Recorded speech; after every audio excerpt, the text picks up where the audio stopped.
Esse aqui é meu irmão em Cristo Jesus, Carlos. Altos Carlos aí na frente, né? E o Carlos é meu irmão em Cristo há mais de 10 anos. Faz parte desde a minha conversão. Ele é evangélico também. Menina linda, filha dele. E ele aceitou estar aqui conosco, participando de uma peça de teatro. E é muito importante, porque essa peça de teatro a gente já apresentou uma vez, de uma maneira diferente, claro. Mas quem se importa? Né? Quem se importa?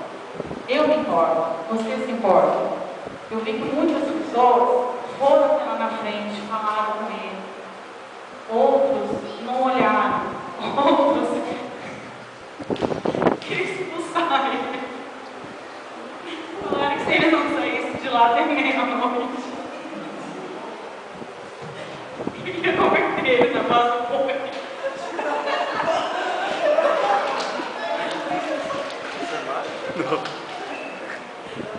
Não vem ao caso. Essas coisas fazer o que eu mencionei. Amém. Mas fazer o quê? A gente tem um coração assim. Importância de vocês em cima, eu vou explicar mais um pouco. Pode descer.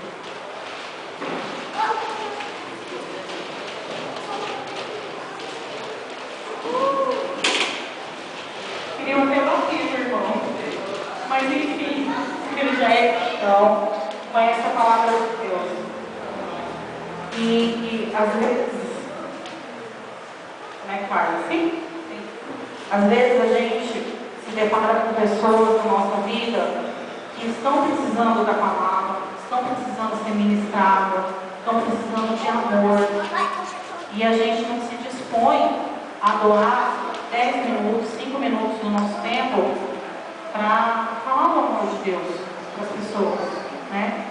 E assim, a importância de você vir, ele estava lá no mundo, ele estava perdido, ele veio para a igreja. Às vezes nós estamos com os ouvidos fechados, com os olhos fechados para aquilo que Deus tem para realizar na vida do irmão. E isso é algo do ser humano, né? E nós somos filhos de Deus, nós temos a presença de Deus, nós temos o Espírito Santo. Então a palavra de Deus fala que estamos no mundo, mas não devemos agir como quem está no mundo, nós devemos agir como quem está em Cristo, quem tem o Espírito Santo de Deus. Amém? E a importância, ele estava lá, veio, escutou a palavra, se arrependeu, orou, aceitou Jesus e foi lá, buscou mais um.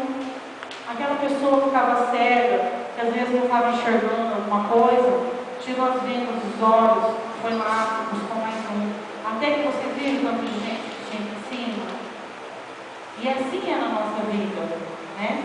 Se a gente se dispor a ir buscar mais um, buscar mais um e buscar mais um, Deus ele vai fazer uma obra tremenda na vida da gente. Amém? Por gentileza, abra sua Bíblia em João 15.